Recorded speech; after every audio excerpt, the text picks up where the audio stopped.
में नए चैप्टर की बात करने वाले हैं। आज हम लोग कॉलम बेस और फाउंडेशन के बारे में बात करेंगे। सबसे पहले जानेंगे कि कॉलम बेस होता क्या है और फाउंडेशन क्या होता है। इस कॉलम बेस का ज़रूरत कब पड़ता है। तो सबसे पहली जो चीज़ है वो है नेसेसिटी यानी कि आवश्यकता, यानी कि कॉलम बेस की आवश्यकता कब पड़ती है। हम जानते हैं कि कोई भी स्ट्रक्चर जो भूमि पर टिका हुआ है उसके लिए सबसे पहले हमें नींव निर्माण कार्य करना होता है, यानी कि नींव बनाने की ज़रूरत पड़ती है। क्योंकि नींव संरचना के भार को सब सॉइल पर ट्रांसफ़र करने का कार्य करता है। अब संरचना में सब सॉइल पे भार कैसे आता है, तो जो भी स्ट्रक्चर का स्लैब का भार होता है वो स्ट्रक्चर के ही एक वर्टिकल मेंबर जिसको कि हम कॉलम कहते हैं के माध्यम से सब सॉइल पे ट्रांसफ़र किया जाता है।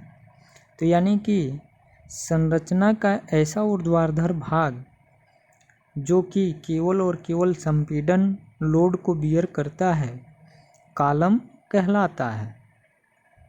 अब कॉलम कई कंक्रीट के भी बनाए जाते हैं और स्टील के भी बनाए जाते हैं। जब पड़ने वाला भार अत्यधिक होता है तब वहाँ पे स्टील कॉलम का इस्तेमाल किया जाता है।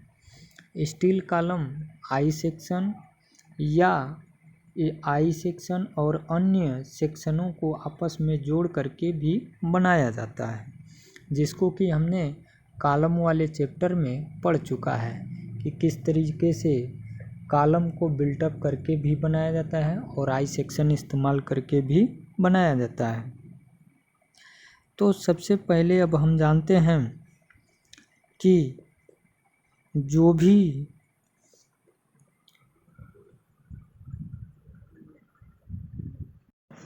हम जानते हैं कि कॉलम पर आने वाला सभी लोड जो कि नींव के द्वारा सब सॉइल पे ट्रांसफ़र किया जाता है, क्योंकि स्तंभों पर बहुत हैवी लोड आता है और इसलिए नींव का डिज़ाइन करते समय बहुत ही सावधानी बरतनी चाहिए।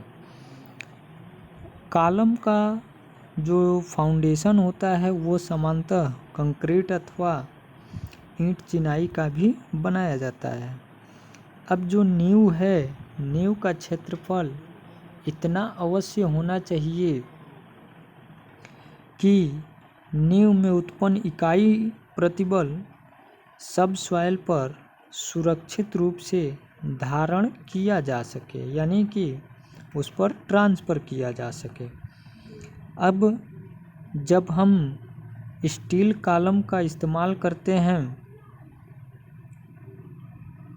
यानी कि स्टील कॉलम सीधे कंक्रीट या चिनाई पर टिकाया जाता है, यानी कि जो भी हम स्टील कॉलम होता है उसको अगर हम सीधे सीधे कंक्रीट या चिनाई वाले बेस पर टिकाएं तो उसको उस कॉलम पर अत्यधिक भार के कारण इसे कंक्रीट में धंस जाने की संभावना रहती है। इसलिए इस स्टील कॉलम को सीधे सीधे कंक्रीट नींव पर नहीं टिकाया जाता है, बल्कि उसको स्तंभ की तली पर एक पर्याप्त माप की इस्पात की प्लेट लगा दी जाती है और उसी प्लेट को हम कहते हैं कॉलम बेस। यानी कि जैसे कि मान लीजिए हमने सबसे पहले क्या किया कि ये कंक्रीट या चिनाई का बेस तैयार कर लिया। अब हम जो भी स्टील कॉलम लगाएंगे इस पर सीधे नहीं लगाएंगे, क्योंकि इसको इसमें धंसने की संभावना रहती है। अतः यह कॉलम स्टील कॉलम इस कंक्रीट पर धंसे न, इसलिए इस पर पर्याप्त माप का एक प्लेट लगाया जाता है जिसे कि हम कॉलम बेस के नाम से जानते हैं। और इस कॉलम बेस के ऊपर ही हम क्या करते हैं, कॉलम को लगाते हैं। अब इस कॉलम प्लेट को हम क्या करते हैं, इस कंक्रीट में बोल्ट के माध्यम से दबा देते हैं ताकि इस पर लोड या कंपन के कारण अपने जगह से इधर उधर ना होने पाए। जैसा कि अभी हम आपको एक चित्र के माध्यम से दिखाते हैं। जैसे कि ये देखिए, इसमें ये आपका कंक्रीट का ब्लॉक है। इसके ऊपर ये जो प्लेट लगाई गई है, ये इस प्लेट को हम बेस प्लेट कहते हैं और इसको बोल्ट के माध्यम से इसमें क्या कर दिया गया है, जोड़ दिया गया है। इसके पश्चात इस बेस प्लेट के ऊपर हम क्या करते हैं, कॉलम को जोड़ लेते हैं और इसको हम एंगल सेक्शन या किसी अन्य सेक्शन के माध्यम से आपस में जोड़ लेते हैं और जोड़ करके हम कॉलम बेस तैयार कर लेते हैं। इस तरीके से जब आधार प्लेट का भार समान, इस तरह से आधार प्लेट स्तंभ का भार समान रूप से कंक्रीट के पर्याप्त क्षेत्रफल पर फैला देता है और जिसके कारण कॉलम को कंक्रीट में धंसने की संभावना नहीं रहती है। अब मान लेते हैं कि जो हमारा ये कॉलम है इस पर अत्यधिक भार आ रहा हो और जो नीचे की सबसॉइल है उसकी बियरिंग कैपेसिटी कम हो, तो उस कंडीशन में हम ग्रिलेज फाउंडेशन का इस्तेमाल करते हैं। ठीक है। इसके बाद से हमारा अगला टॉपिक है कॉलम बेस और उसके टाइप्स, यानी कि कॉलम के टाइप्स। तो कॉलम के लिए उसकी तली पर प्लेट जोड़ करके इसे कंक्रीट ब्लॉक पर टिका दिया जाता है। इस प्रकार कॉलम बेस दो प्रकार का होता है, एक slab base for steel column और दूसरा गसेटेड बेस फॉर स्टील कॉलम। यानी कि पहला स्लैब आधार और दूसरा गसेट आधार। अब स्लैब आधार क्या होता है, तो स्लैब आधार सामान्य भार वहन करने वाले स्वतंत्र रूप से बनाए गए कॉलमों के लिए इस्तेमाल किया जाता है, जबकि गसेट बेस अत्यधिक भार वहन करने वाले कॉलमों के लिए प्रयोग किया जाता है।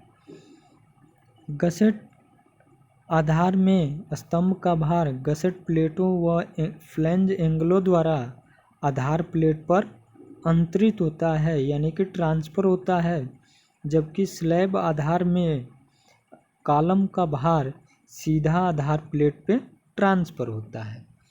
इसके बाद से हम अगले टॉपिक बात करने वाले हैं कि एक एक करके इनको हम समझेंगे और इनका डिज़ाइन प्रोसेस भी देखेंगे। जैसे कि पहला है आपका design for slab base for steel column, यानी कि स्लैब आधार के लिए डिज़ाइन प्रोसीजर क्या होता है। तो स्लैब बेस दो मदों में डिज़ाइन किया जाता है, यानी कि दो टाइप से डिज़ाइन किया जाता है।